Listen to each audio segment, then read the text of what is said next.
Here we go. Hey, podcast listeners, Rhea Wong with you once again with Nonprofit Lowdown. Today, I am with a repeat guest, one of my personal faves. Laura, you don't know this, but you're one of the top episodes I've ever done. My friend and expert, Laura Fredricks. She is the president. Let me say that again. Laura Fredricks, she is the founder and CEO of The Ask, and today we are speaking about her new book, Hard Asks Made Easy. Welcome to the show, Laura, or I should say, welcome back to the show. Well, thank you. Thank you. I'm glad we're both in our pink. You have That's your right. pink glasses. I have my Barbie pink on. So not that I've had a Barbie doll. My sister had them. You know, the older sister gets the stuff first. But we got to play together. Hey, did you see the new movie yet? I have not yet, but people who have are not people I would thought of would want to see the movie, but it's all ages. And I heard it was fantastic. So Yeah, I need to go. Maybe we'll go together. Let me know. I am down to go to a movie. So, Good. Laura, since we last spoke, you are have published yet another book, Hard Asks Made Easy. But before we go down that path, because there's so much I want to unpack there, particularly the asking style, that was so fun. Tell us a little bit about yourself and your background for those of us who are new to your universe, and in particular, your experience in nonprofit, which is so impressive.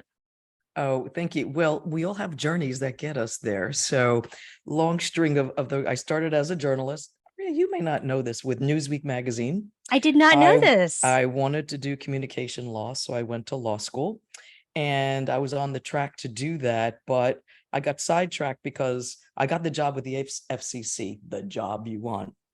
And then, of course, with deregulation, the last 50 hires got slashed. So I had a reroute, which we all do. But anyway, I wound up in a fabulous job working with the Attorney General's office in Philadelphia, doing civil litigation. And so this gets into fundraising, my friends. So hang in there. Anytime someone sued the state or the state office or a state officer, 6 of us across all of Pennsylvania would represent.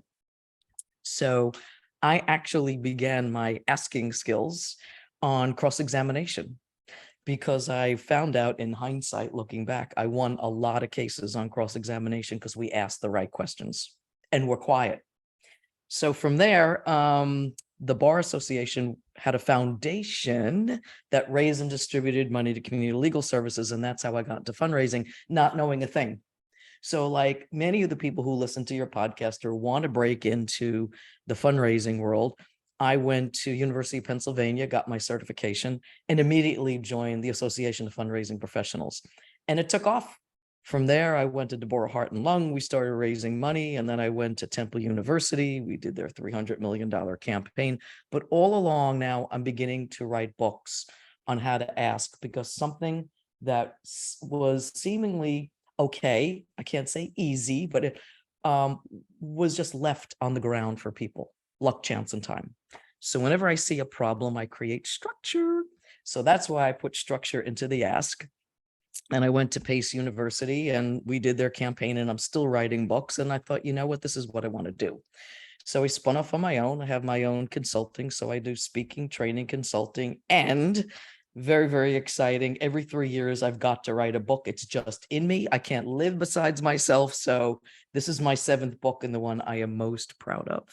I read it. I love it. I love it. And you know what I love about it is it's so actionable because, you know, when I was writing my book, I read all the nonprofit books, as I'm sure you have, and they're so dry. And, you know, I would read them and I'm like, I don't know what to do now, you know, and I love your books because it's very like, say this, do this. You're like, okay, I can do that. But before we jump into the book, which I'm dying to do, why is it, do you think, that people get so weird about the ask? Because I find that in my work too, it's so emotionally laden. People get so nervous about it. And yet without the ask, you don't get the result. So why do people get so hemmed up? Well, you know this because you're the expert in this field too. And that is, I think, in 2 things. Number one, I think that the number one reason why people don't ask, they're afraid they will hear an answer they will not know how to respond to. So that gets into overthinking it. So if I say, wow, like, you know, I'm thinking of switching careers and I have a friend who can help me, but that might jeopardize the friendship. And do they really know this area well? And maybe and look at what's going on. And that's really what pulls people back and back and back. And they think, well, you know what, if I talk to enough people, it'll happen.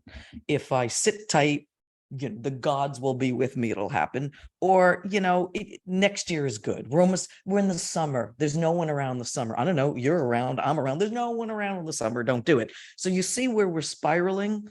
And so that's why I think it's not hearing no. We hear no all the time. You hear no probably 5 times a day. It's not fear of rejection. Yes, it hurts when you don't get what you want, but normally you're not getting it because you didn't ask for it, and you internalize it, and you think you heard no and you never did. Okay, wait. This is like a personal pet peeve. I'm wondering what you think. So I'm on LinkedIn, like you're on LinkedIn, and sometimes I see so-called fundraising experts say, like, well, if you do it right, you don't even have to do the ask. I'm like, what are you talking about? Oh, I, I take I them on, and I want you to take them on too. You've got to take them on and just say, I don't think so. yeah, And like this is someone's why. just gonna magically intuit into the thing that you might want them to do. It's like, come on, people. What world do you live in? And maybe it's just outside of New York. I don't know, but I'm like, you gotta ask. Well, this happened. Someone posted something about board members, and you know their job is big, and if they don't ask, it's okay. And I'm like, whoa, whoa, whoa, stop. You know, your job is to be fiscally the overseer for this organization, and that requires you to at least help get the money. So let's talk about let's say that we get to the point where we do the ask. What characterizes a good ask versus a bad ask? Because I think we've also seen One a lot of bad asks out there. one word, and you know this better than anyone: preparation. It's all it takes. You've got to prepare. You can't just wake up, look good, get dressed like the both of us did, and say, we're going to wing it and this is going to happen. You have to know the person. You have to know what you want. You have to be specific. And then the balance of the conversation has to be 75-25. You talk 25, they talk 75. If you can just get that basic, you'll be okay. But, you know, how many times do we work with people? We have clients on and on. And you're like, please don't go in the room yet. Please don't make that phone call yet. Please don't sit next to someone in a top dinner and not know and not be prepared, because someone's going to turn to you and say, here we go. What do you need? What can I do? How can I help? And you won't go. And that's your sign to say, you asked me. This is our top funding priority. Can we talk about it? I love that. Wait, another question that I get a lot, I'm sure you get too, is how do you know when the right time is to ask? Because I think a lot of times, and in my experience, people wait too long to ask, but there can be such a thing as a premature ask. When is the right time? When your instinct tells you. Number one. Number two, when you hear, what do you need? How can I do? What can I have? That is the time to go, because all you have to do is step back and say, since you asked me, this is what we need. Is this something that interests you? And now we're talking. Okay. It's not even an ask, it's a conversation. So everyone can lower the temperature, lower your shoulders, relax. Let's just talk about it. So that's the second. And the third is, you know, if you have some urgent need, you have to ask. I just did this with a client this week. They had a lot of damage from the rains we've been having, right? And they're not up to speed. And I'm like, well, we have to go to our top 3 funders and say, we need this amount of money to get us back to where we were. They're like, well, I said, no, there's no waiting. There's an urgent need. So, you know, we saw that out of COVID, you know, March 20th to September 20th, the outpouring of money at a time when we generally don't get money came. Why? There was an urgent need. So let's talk about this too, because I think if you feel nervous about the ask, you're going to do everything that you can to make it less uncomfortable for you, which includes doing it via email or doing it via text. So talk to us about the why it's important to do this in person. It is, but let's take a step back. I learned a great deal that certain people, Ria, want it in a text. They want it in a letter. So my thing is, when you're getting to know a person, or you've met them once or twice, say, what is the best way for me to communicate with you? And that's number one. Number two, when I have something very important to discuss, what is the best way you want it? Okay. And it changes. So you can't say, oh, we've been writing. Now I'm going to pick up the phone. They're miraculously going to get on the phone. So ask them which way they want. Because if you ask me after 5 o'clock, I don't do this through Zoom. Just call me because I just want to chill. And that helps my central nervous system. And Laura's a very happy person. So ask them. That's number one. And then number two is where whatever mode it is, just keep it short. As authors, this pains us. People don't read. They do not read. So keep it short and just keep getting feedback from them. And that's the biggest advice I can give. As I was reading your book, the one thing that I just loved so much was how you talk about staying present. Because I think the mistake that I see with fundraisers or people in general is that they have their own agenda, right? And they're just like running through this thing and they're not actually listening. And I say this a lot, which is it took me 5 years of having a podcast to learn how to listen to people. So how would you recommend that people turn down the volume on the stuff in their head to actually be present in a conversation? Well, we should have all learned this over 3 years, doing this through Zoom. Okay, if you notice, there's nothing here. This isn't on. I turn all my phones off. We live in New York, right? The windows are shut, the doors are shut. Nothing can exist but the person in front of you. It's as simple as that. Nothing exists but the person in front of you. Even if it's like this, just nothing exists but the person in front of you. That's number one. And the other thing is I just call it listen with presence. If you notice, I'm standing up, my voice feels good. It's an important moment that has a whole overlay of you're the most important person in the world. And again, I come back to my 25-75, listen to them. The only way you're going to listen is by ending everything on a question. Tell me more. Did I get this right? I think I heard. Would you also be? I mean, there's 4 great, easy questions you can end on. Okay, let's talk about the book because it's time. It's time. So you are a prolific author. Why this book? How is this book different than the other ones that you've written? Like, I love the ask. I tell everybody about it. I make everyone buy it. Excited to have everyone buy this book. Why did you feel the need to write this new book?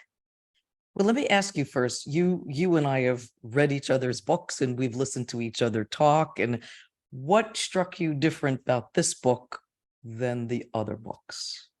Um, one of the things that I noted in particular was that little quiz of like figuring out what kind of asker you were, which really, I mean, people love a quiz, right?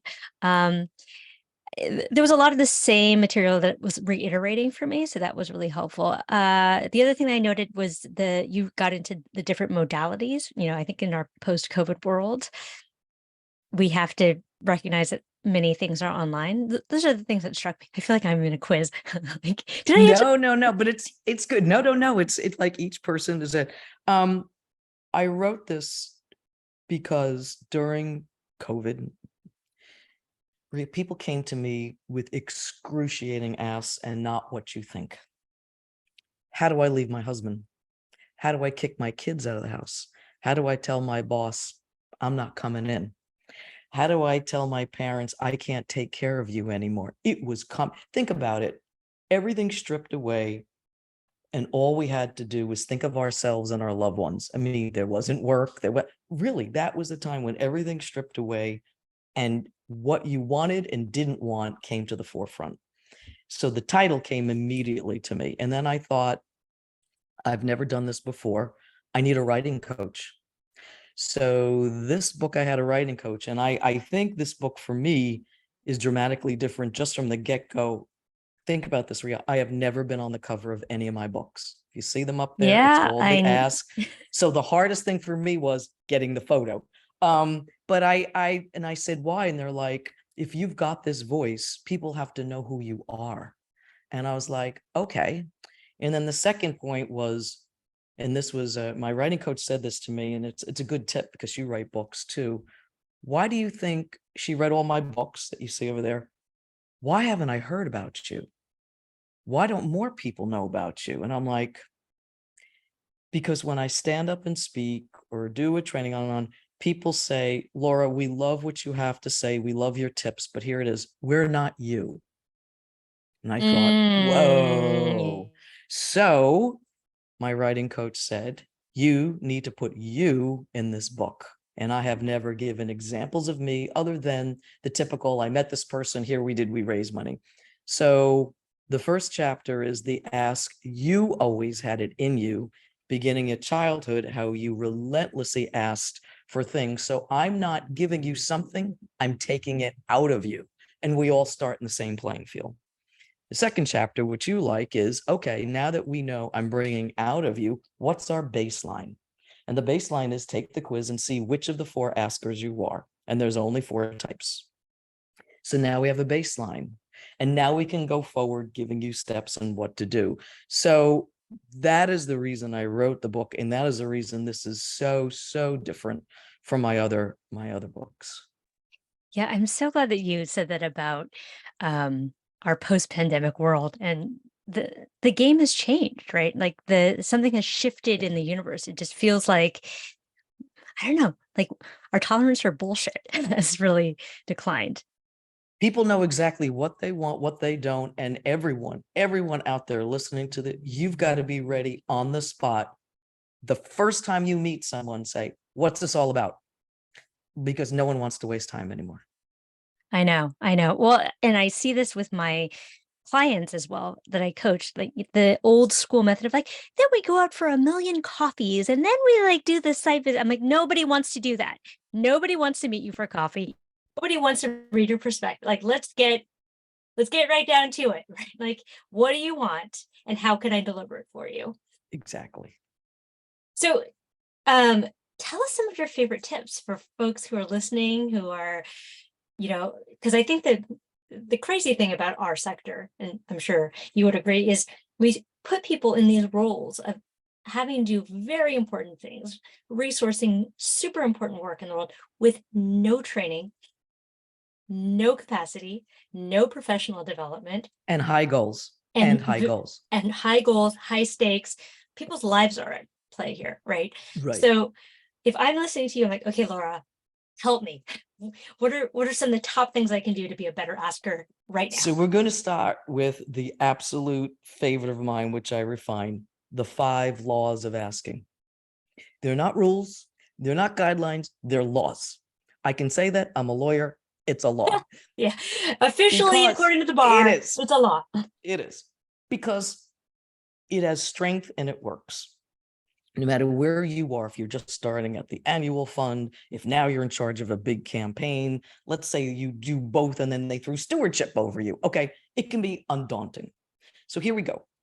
Anytime you need something, whether to ask someone to chair a committee, ask someone to be on your board, ask your boss for something. I mean, really, just not just a raise, just I need some help here. I really don't know how to go after this project you just told me to do. Okay. First, I'm just going to go through these very quickly because you could read them in the book. Know exactly what you want with numbers and dates. Don't say, I'm thinking we should expand the board. What does that mean? Do you need 3 people by December 31st? See the difference? Okay, that's number 1. Or support our cause. I'm like, what does that mean? Okay, anyway, Exactly. please continue. No. Or no, better is we need more volunteers. What does that mean? Okay, yeah. Okay. Yeah. Who are they? How many? What are they going to do? And who's going to supervise them? That's number 1. Exactly what you want, numbers and dates. Number 2, write. And you and I are journalists. We can do this. Write, or I'll let you slide. Type here 15 things you think the person's going to say.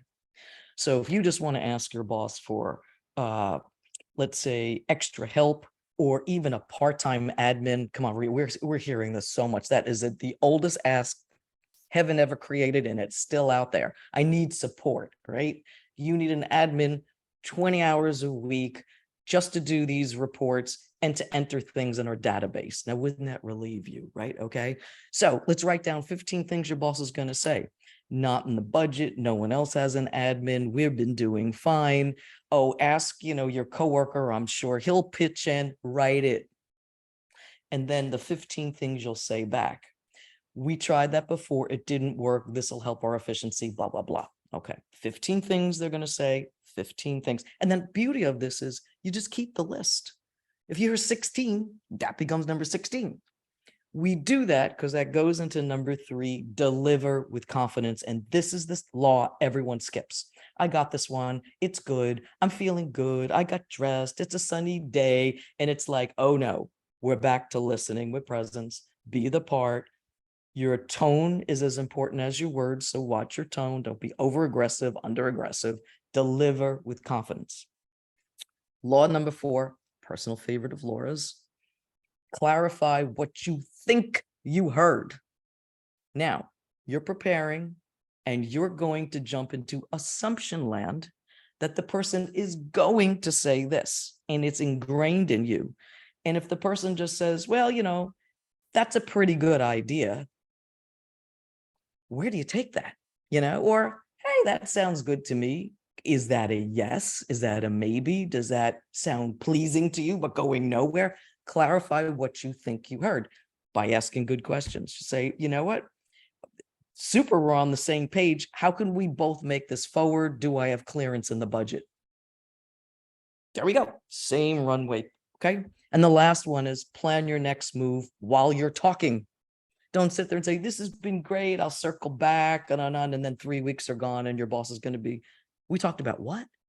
So those are the 5 laws for anything you want. Biggest piece of advice. So one question I get perennially, and I'm sure you get it too, is if I'm a fundraiser and I'm approaching a prospect, how do I know what to ask for? I have an answer, but I'd be curious. What do you say to them? Honesty wins the day. Say, this is great to meet you. I'm sure there's questions I should be asking you. Before I do, what questions do you have of me? Because the questions I ask of you are going to steer the questions you're going to ask of them. So good. It's like a little jujitsu there. Yay. So another question I had for you, how did you come up with the different types of asking? It's so fascinating. I really looked over 30 years of doing this. I'm a old soul in a young body. 30 years of doing this. And I said, you know what? They really fall into these 4 areas. And then I said, let's describe what they are. But the thing I like the best is they all have advantages, which are in the book. They all have challenges, which is in the book, but they all have ways to go forward. And so I'm finding people get surprised at who they are. And then they're like, yeah, I guess that's me. But I want them to know, because if I guide them and help them and give their laws to do something and they think they're this, all that's not going to matter, because you really have to get back, surprise, surprise, I'm the negotiator, right? But then I have to be better at listening and better at picking every single word so I know we can negotiate this to a close. So those are the tips for me. As you know, we have lots of empathizers because we put ourselves in the shoes of the other person. And, that's why half the people get into this field, is because they feel the cause, they feel the mission, but they're feeling it so much that they feel themselves out of asking. You're the empathizer. Yeah, I was reading it. I was like, oh yeah, negotiator right here. I'm like, okay, let me I would be stunned if you were something else. But as you read it, there's ways for us to improve. Well, there are always ways for us to improve. Always ways. Always ways. Okay, let's get into some juicy details. Laura, what is the best ask you've ever made? And what is an ask that didn't go the way that you wanted it to go? I still think the best ask I ever did was, I was with the president of Pace University, and this was right after 9/11. And we wanted to raise $100 million. And of course, we stopped for a year, checked in with everybody. It was 2002. So we get back, and there was one very prominent alum that we knew if he could give a very significant gift, this campaign would be set, because everybody would always say, what is he doing? So we practice. And he was on our campaign committee, so he knew what we were doing. So that made it a little bit easier. So, we sit down, and the president, we scripted it, but I had a feeling, he's very nervous too. Someone had to get the $15 million ask out. And so I said, thank you for your time. As you know, the entire university is looking to you to make this very significant $15 million gift. Can you do this now? How can we help you make this gift? Okay.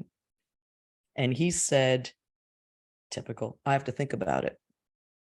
Now, I did what I tell everybody not to do, and that is, oh, that's great. We realize it's a large amount, and he stopped me right there, sliced me like a knife. I didn't say that, Laura. What I said is, I have to think about it because I need to know how much I can do outright and how much I can do through my will. Now, did I learn the biggest rule, the biggest law, number 4, right there?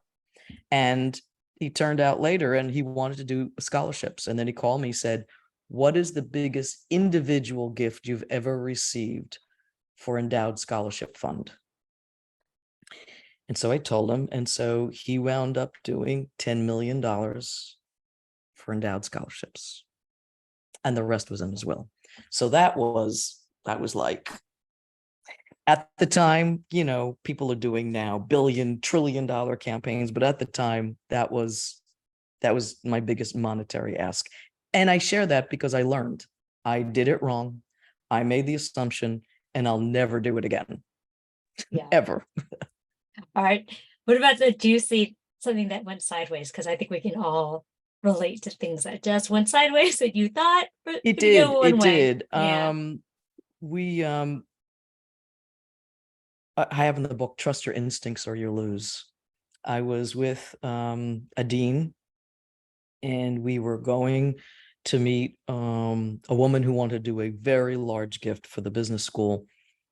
Where we had the agreement. She had read the agreement. She had read the amount. She had read the timing. She had read the purpose. All we had to do was go to her condo, sign it, and drink Prosecco. Okay.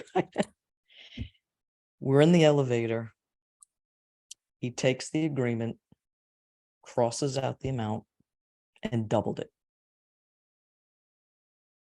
And I said, we can't do this. Oh, yeah. I checked her stock. It's all. I said, no, we cannot do this. I don't think there's anything else I could have done. I mean, other than hit the lobby on the button. I mean, what was I going to do? And it really, really went south. And I was embarrassed.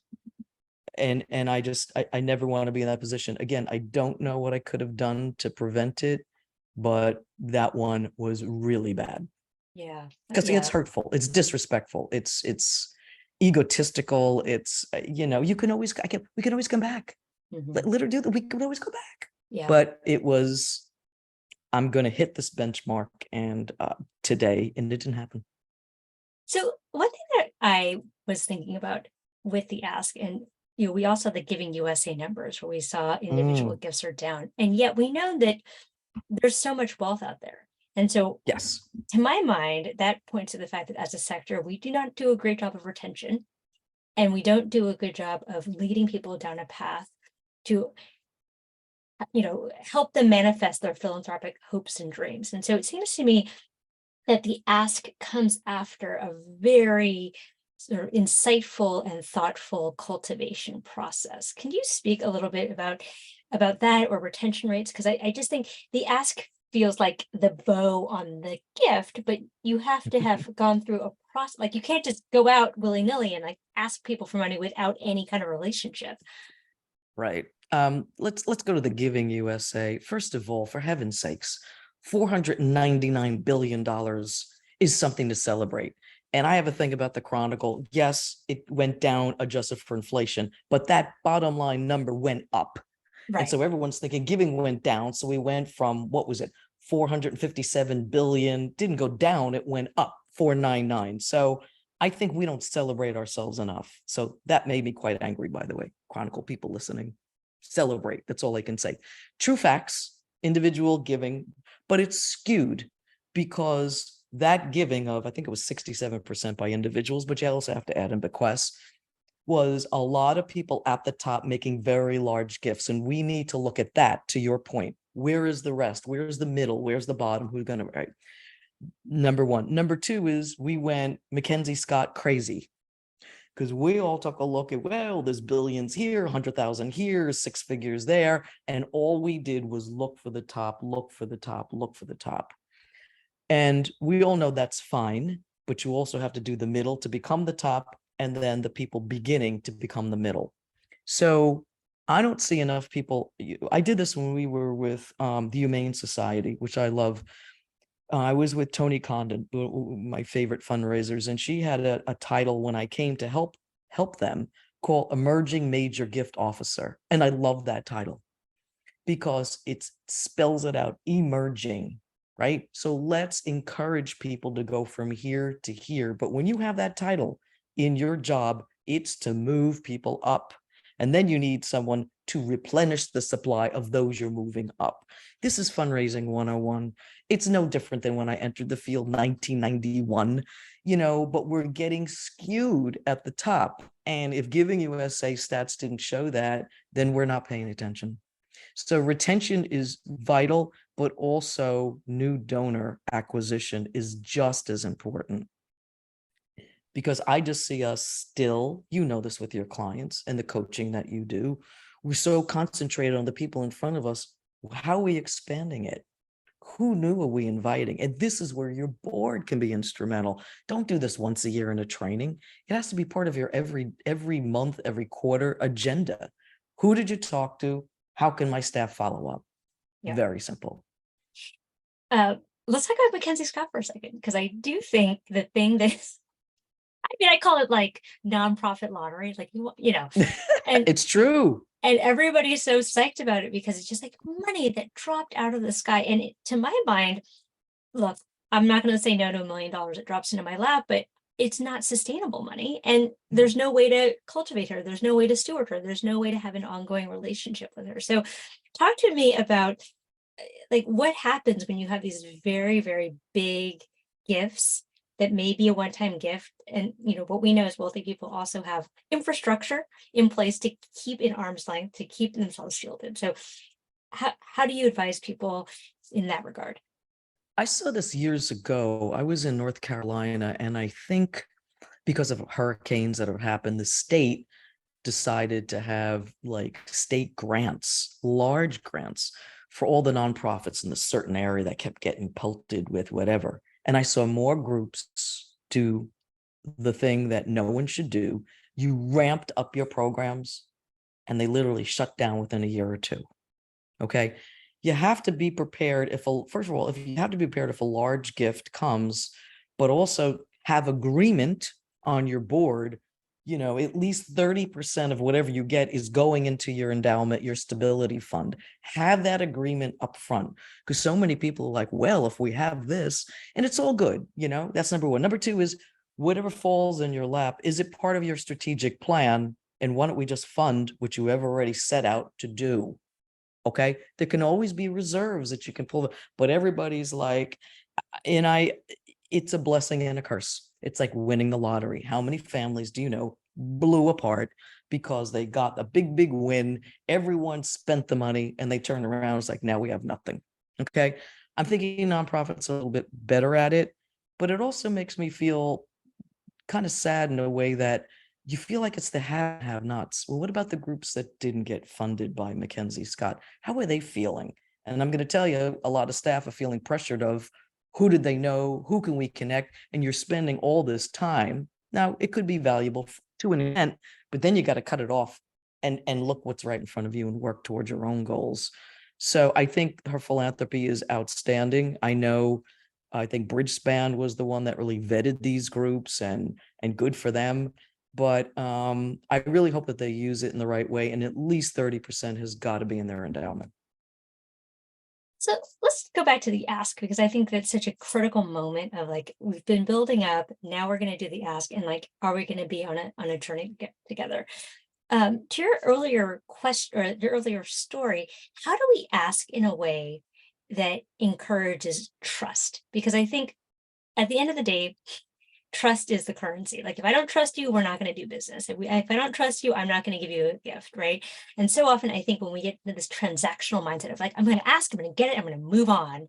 So what do we do to make sure that not only the ask feels good for the person being asked, but that it sets the table for an ongoing trustful relationship. Know, like, and trust. Before you ask anyone, they have to know, like, and trust you, and you need to gauge that. The second is, and I've discovered this really pretty recently, the warmth in your tone, the presence of your style will invite the person to want to do what you're going to ask, but you've got to get that right. You can't overdo it, underdo it, become somebody else, whatever. The warmth that you pull through will bring the person in. Okay. The genuineness, and it can't lose the genuineness. It cannot, as you say, be transactional. And the last point is honesty wins the day. And all I'm going to say is, at any moment in time, do you truly know the person you're about to ask for money has that money? Answer no. You don't know it. I don't know it. Nobody knows it. So use honesty. Look, sometimes I say, we have no idea if you can do this, but what we do know is when you do it, this is going to happen. How do you feel about that? I did something sneaky, 2 sentences in a question. That's my ask formula. But look at that, how simple it is. I'm honest, I'm warm, I'm genuine. You are just, we have no idea, but we do know this. And like the person's like, I'll see what I can do. I can't do that now, but now we're talking. It's easy as that. It sounds easier than it is, and it is that easy when you believe that what the person's about to do is going to make their world. That's right. I mean, I talk a lot about everyone's the hero of their own story. So how do you help them be the hero? How do you help them tell the story that they tell themselves at night about the kind of person that they are and the kinds of things that they do? And I'm going to like underscore this because it's a little bit of a pet peeve. People think that wealth screens are the holy grail. Stop it. I think it's a data Wait a minute, point. I'm going to take a nosedive. Yeah, right. It drives me crazy when they're like, well, we ran a wealth screen on all these people and we know how much they have. I'm like, are they talking to you? Do they want to be engaged with you? Do they care about your cause? Oh, you don't know? So the only thing you know is that this algorithm told you that they have this amount of money, which by the way, to your point, like you also don't know. Like you don't know if like little Bobby is off to college. Like you don't know if they're, house rich cash, like you don't know. And why would we ever presume to know someone else's situation? Well, I always say, first of all, I think wealth screens are a good start to give you some parameter of what could be. That's it. Second is take real estate out. Who's ever doing your screening, don't even put it in as a factor because it skews too much. No one is going to sell their wonderful home in the Hamptons because, you have the Humane Society. Okay. They're just not going to do it. So, and also, what I think wealth screenings are best for, and we love prospect researchers, is just to see how much they've given to other groups. And if you don't fit in any of those mission groups, you've got more work to do. You've got a lot more work to do, not just the level they've given, but if they've never, ever given to a women's battered shelter, but they've given to maybe Planned Parenthood, okay, could be, but it might not be the exact same thing that they feel their heart drives them to give. Okay, last couple of questions for me because I know we got to let you go. I could talk to you for hours, No, we're going to stay on, have lunch. So here's the killer that I think a lot of people run into, and you've alluded to this, but when I do an ask, when I get the maybe, I have to think about it. I have to talk to my financial advisor. I have to talk to my spouse, like whatever it is. A lot of times the inexpert fundraiser will back away. I say back away like a bad fart, like, okay, yeah, sure. Okay, but yeah, okay, thanks. What do we do for the maybes? And I know you've covered this in many of your other books, but I just think it's so No, that's fine. But the maybe, I don't know, think about it, whatever. Number one, body language has to say to them, you heard yes. Okay. Problem is you tank, you look down, you look disappointed, you look like, oh, another one of these, right? Physically, you have now shown the person you've shut down. So when you hear any of those in any iteration of it, say, yes, if she is going to do this, I've got to make it happen. So again, we could say, like, what are they thinking about? It is the most important piece of it. And the piece you say is, I'm here to help you. Because they ask us and blurt it out, step back, what's going to stick and where do I go from here? Which a lot of asks are, as you know. So bring them around. I always say the ask is a group hug, bring them in, right? And the way you bring them in is, I'm here to help you. Share with me more. What are you thinking about? And they will tell you. I have never had a person say, well, that's kind of personal to me. And right now I'm not feeling too good about it. So I'm not going to tell you. Doesn't work. Doesn't work. They will tell you. And so you have to sit there and say, okay. And listen, if you're going to talk to a financial advisor, honey, you're 90% there. They want to figure out, how do I shift things around, give it to you, and still make me happy? Okay, that's 90% to yes. Or I have to talk to family members. Great. So it's a philanthropy family decision. Fantastic. Look like they said yes. That's such a good tip. All right, last question for me. What is the role of intentionality? Because I feel like it goes to the scarcity mindset of, when I see fundraisers get transactional, extractive, it's because they're in that scarcity. I gotta close this gift. I got like, the end of the year is coming. I've got big goals. Da, da, da.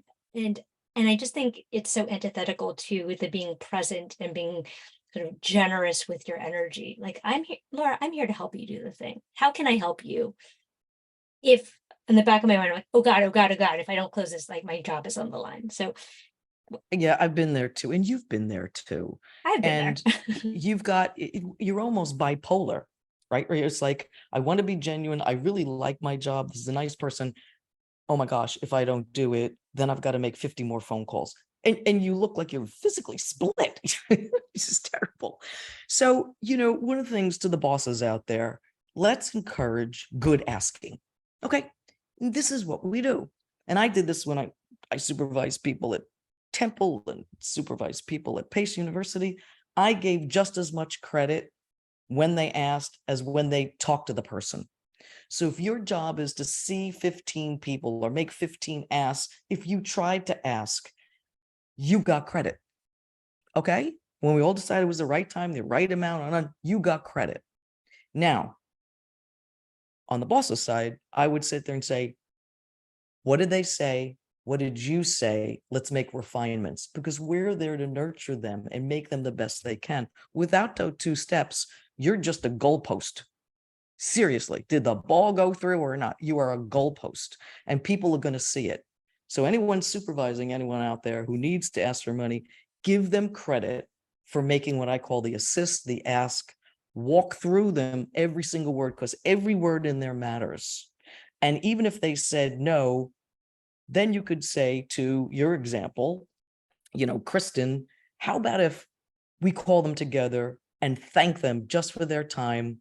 And you know what? And I use this, life is long, we'll circle back. We just really appreciate you gave us the time. Watch what happens. They come to you. I love that so much. Well, Laura, is there anything that I haven't asked about that you think it's important for folks to know about either this new book or asking in general? I think the thing, and I highly encourage you and everyone to get the book. It's $20. It's a slight read. It's jam-packed with stuff.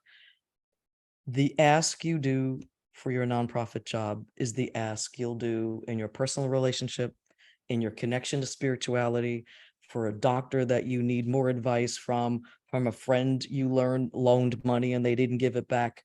We have made this seamless. So just remember that the ask that you do for work is the ask that you'll do everywhere, and you will have so much more energy in life.